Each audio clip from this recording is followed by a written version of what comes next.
En cambio, la paráfrasis consiste en reproducir el mensaje del texto, pero con otras palabras.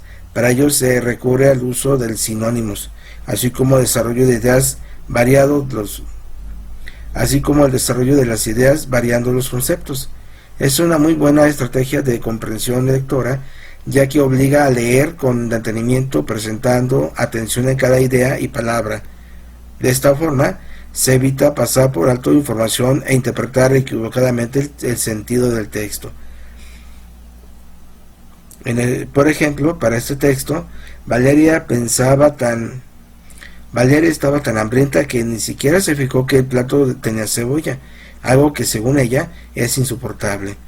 Hacemos una paráfrasis y decimos así: Valeria tenía tanta hambre que no se dio cuenta que la comida venía sazonada con cebolla, aunque ella dice que nunca la come. La paráfrasis se clasifica en mecánica y constructiva. La primera se hace de manera literal, buscando sinónimos a cada una de las palabras, mientras que la segunda trata de reproducir las ideas, haciendo uso más libre del lenguaje. Como método de aprendizaje, se propone iniciar con la paráfrasis mecánica, para después ir realizando paráfrasis constructiva con mayor seguridad.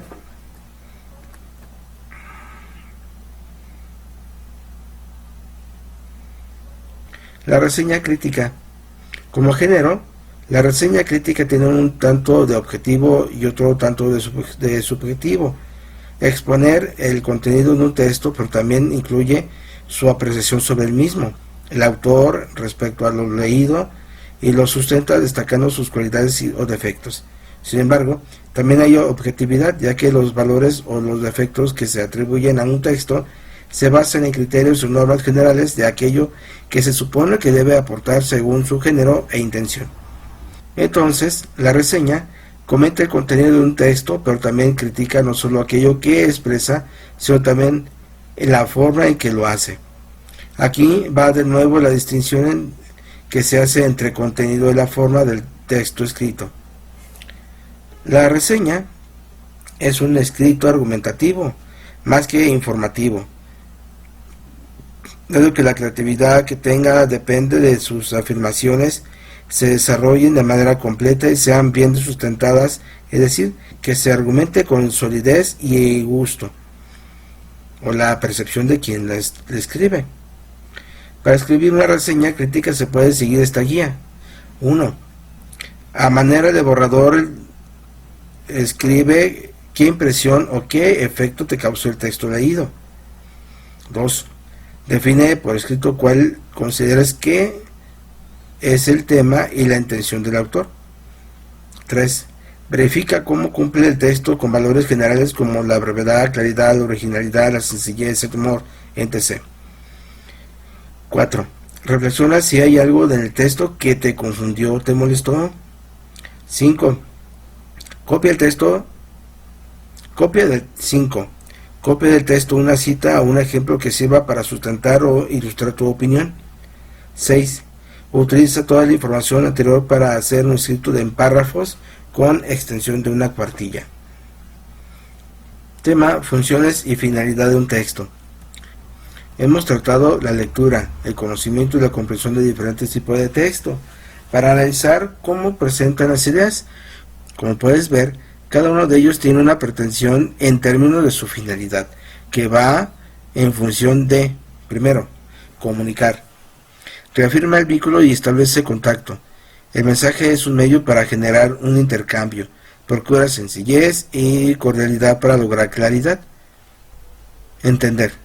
Procura emociones o reflexiones en el lector. Lo involucra y mantiene en el plano distinto al de su realidad cotidiana. Procura generar interés.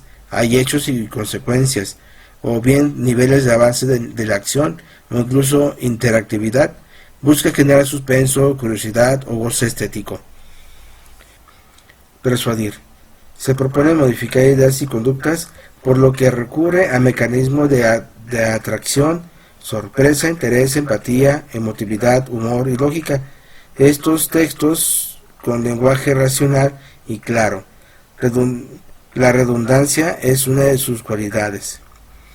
Incluso la persuasión son estrategias que consigues modificar el pensamiento o la conducta de un receptor mediante un mensaje eficaz que atrae su voluntad de manera racional y sensible.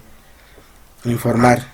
Pretende comunicar hechos de forma estructurada desde distintos niveles que abarcan conocimiento, la relación entre eventos y la comprensión de sus causas o consecuencias. Puede usar lenguaje técnico y especializado, pero siempre tratando de hacerlo accesible al lector. El goce estético es el placer que siente el ser humano al estar en contacto con algún estímulo sensorial. Para los griegos, este debía proyectar armonía y belleza, aunque actualmente también se disfruta de la elegancia, la risa y el temor que un texto o una obra de arte produce. Entonces, para valorar un escrito es importante considerar si cumple o no con su finalidad y que también lo hace, pues a partir de ellos se definen los elementos de forma y de contenido que ayudan a que el texto logre su objetivo. Enseguida veremos algunos elementos que se pueden emplear para considerar la calidad del texto. En el sentido de la forma, tenemos el tipo de lenguaje, ritmo, fonética, tono, figuras retóricas, uso de adjetivos, expresiones de las frases. En cuestión de lo que es el contenido, tenemos el tema, personajes, referencias, datos, acciones, ideas y ejemplos. A lo que corresponde al lenguaje, a la denotación y denotación, diremos que cuando entramos en el tema de los significados, pisamos un terreno difícil porque no se trata de algo específico, definido o determinado, sino que es necesario precisar a cada momento, de acuerdo a las personas y las circunstancias, lo que queremos dar a entender. Las palabras solo son un signo externo y su significado depende de las personas que las escuchan. Esto es tan diverso como variado es el tipo de personas que existen. Sin embargo, se puede identificar un significado denotativo y otro connotativo.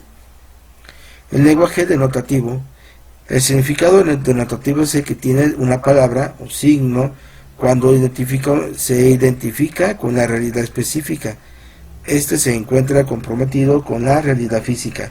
Así, cuando se usa el término lápiz, se hace referencia de un objeto específico que está en la realidad física, con sus características bien determinadas.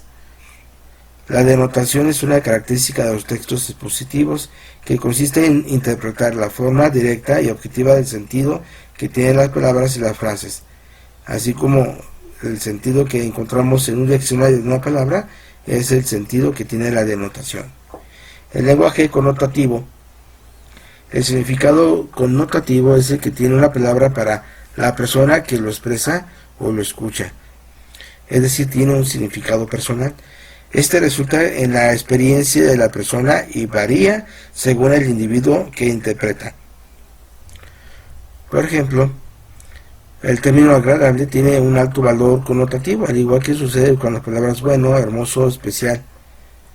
La connotación puede variar, porque para una cosa la bondad radica en la acción buena, otra en que algo se hace de forma buena o correcta.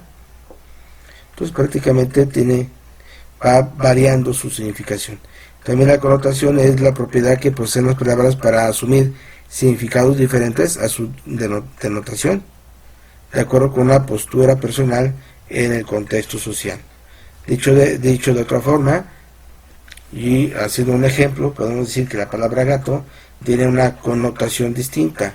Puede ser un empleado, puede ser una mascota o una herramienta que tiene el mecánico. Hasta aquí en esta sesión vamos a realizar las actividades que aparecen en el código de Classroom que se les ofreció al principio. Nos veremos el día de mañana. Muchas gracias por su atención.